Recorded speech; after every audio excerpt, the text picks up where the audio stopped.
नमस्कार दोस्तों, Abhishek Kumar Gupta ji YouTube channel पे आपका स्वागत है। बिहार बोर्ड इंटर परीक्षा 2022। तो जैसा कि आप लोग जानते हैं कि आज 3 फरवरी को केमिस्ट्री का एग्ज़ाम हुआ है। तो चलते हैं प्रश्न की ओर। घनाकार क्रिस्टल में ब्रेबेस जालकों की संख्या होती है। घनाकार क्रिस्टल में ब्रेबेस जालकों की संख्या होती है, तो इसका आंसर हो जाएगा ऑप्शन नंबर 1 3। अगले प्रश्न की ओर। एक अष्टफलक रिक्ति निम्नलिखित में कितने गोलों से घिरी होती है? तो इसका आंसर हो जाएगा ऑप्शन नंबर सी 8। अगले प्रश्न की ओर। निम्नलिखित में किस प्रकार के दोष के कारण क्रिस्टल के घनत्व में कमी होती है? तो इसका आंसर हो जाएगा option number B short tricky. अगले प्रश्न की ओर। निम्नलिखित में कौन फेरो चुंबकीय पदार्थ है? तो इसका आंसर हो जाएगा ऑप्शन नंबर बी। अगले प्रश्न की ओर। घोलक के 1 kg में उपस्थित घुली के मोलों की संख्या को कहते हैं? तो इसका आंसर हो जाएगा ऑप्शन नंबर बी मोलिलिटी। अगले प्रश्न की ओर।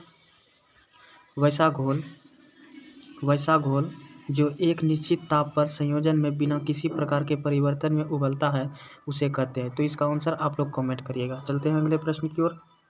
निम्नलिखित में किसका हिमांक अवनमन अधिकतम होता है? निम्नलिखित में किसका हिमांक अवनमन अधिकतम होता है? तो इसका आंसर हो जाएगा ऑप्शन नंबर 1 K2SO4। अगले प्रश्न की ओर। एक फैराडे के बराबर होता है, तो इसका आंसर हो जाएगा ऑप्शन नंबर डी 96,500 कूलम। अगले प्रश्न की ओर। जब लेड संचय सेल को चार्ज किया जाता है तो निम्नलिखित में क्या होता है?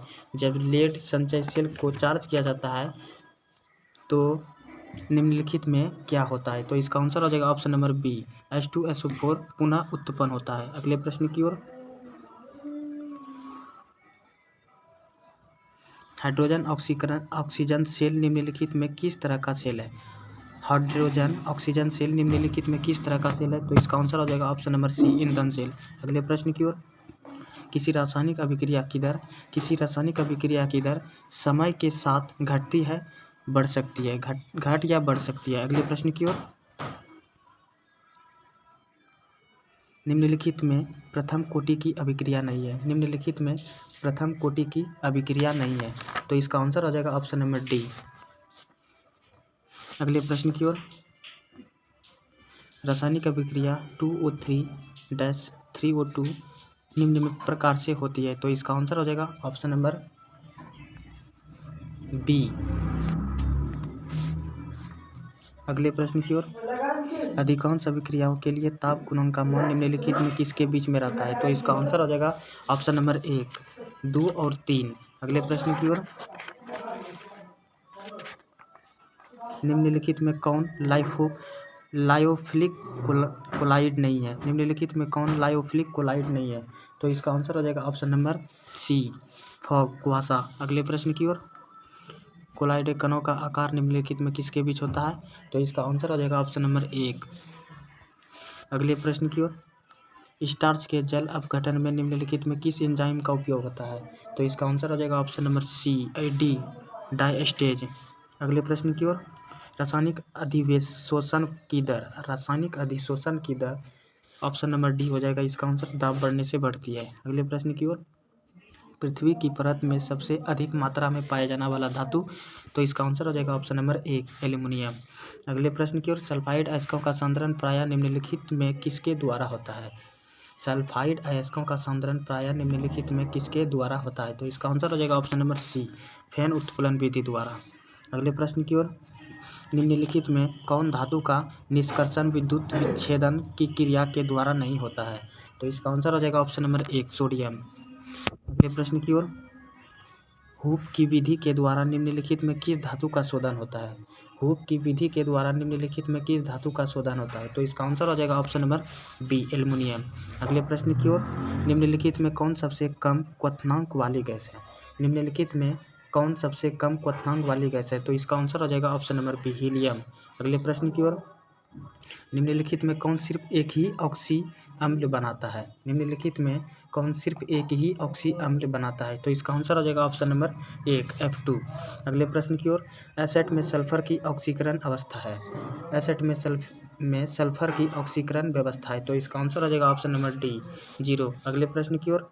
निम्नलिखित में कौन सबसे कम वाष्पशील है? तो इसका आंसर हो जाएगा ऑप्शन नंबर 1 अगले प्रश्न की ओर, निम्नलिखित में कौन ऑक्सीकारक एवं अवकारक दोनों की तरह व्यवहार करता है? निम्नलिखित में कौन ऑक्सीकारक एवं अवकारक दोनों की तरह व्यवहार करता है? तो इसका आंसर हो जाएगा ऑप्शन नंबर बी, H2SO4। अगले प्रश्न की ओर, निम्नलिखित में कौन रंगीन होता है? निम्नलिखित में कौन रंगीन होता है? तो इसका आंसर आप लोग कमेंट करके बताइएगा। तो चलते हैं अगले प्रश्न की ओर, संक्रमण तत्वों का सामान्य इलेक्ट्रॉनिक विन्यास। तो इसका आंसर हो जाएगा ऑप्शन नंबर बी। अगले प्रश्न की ओर, निम्नलिखित में किसमें Mn की ऑक्सीकरण संख्या न्यूनतम है? तो इसका आंसर हो जाएगा ऑप्शन नंबर सी, Mn3O4। अगले प्रश्न की ओर, निम्नलिखित में कौन एक्टिनाइड नहीं है? निम्नलिखित में कौन एक्टिनाइड नहीं है? तो इसका आंसर हो जाएगा ऑप्शन नंबर डी, टर्बियम। अगले प्रश्न की ओर, निम्नलिखित में कौन आयन रंगहीन है? निम्नलिखित में कौन आयन रंगहीन है?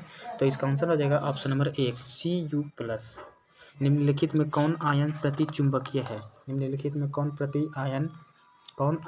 आयन प्रतिचुंबकीय है? तो इसका आंसर हो जाएगा ऑप्शन नंबर सी, Sc3+। अगले प्रश्न की ओर, सभी लिगेंड होते हैं। तो इसका आंसर हो जाएगा ऑप्शन नंबर बी, लेविस भस्म। अगले प्रश्न की ओर, निम्नलिखित में कौन अनुचुंबकीय है? निम्नलिखित में कौन अनुचुंबकीय है? तो इसका आंसर हो जाएगा ऑप्शन नंबर, निम्नलिखित में किस जैव अणु का Mg एक प्रमुख संगठक है?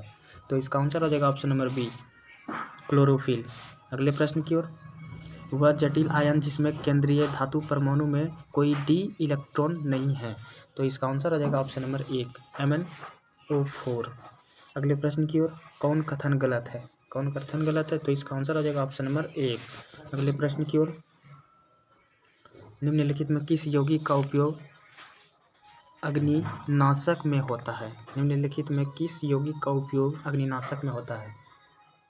तो इसका आंसर हो जाएगा ऑप्शन नंबर बी, PHCl3। अगले प्रश्न की ओर, मोनोहैलोजन व्युत्पन्न एल्कोहलिक KOH पोटासियम हाइड्रोजन के साथ अभिक्रिया कर देता है।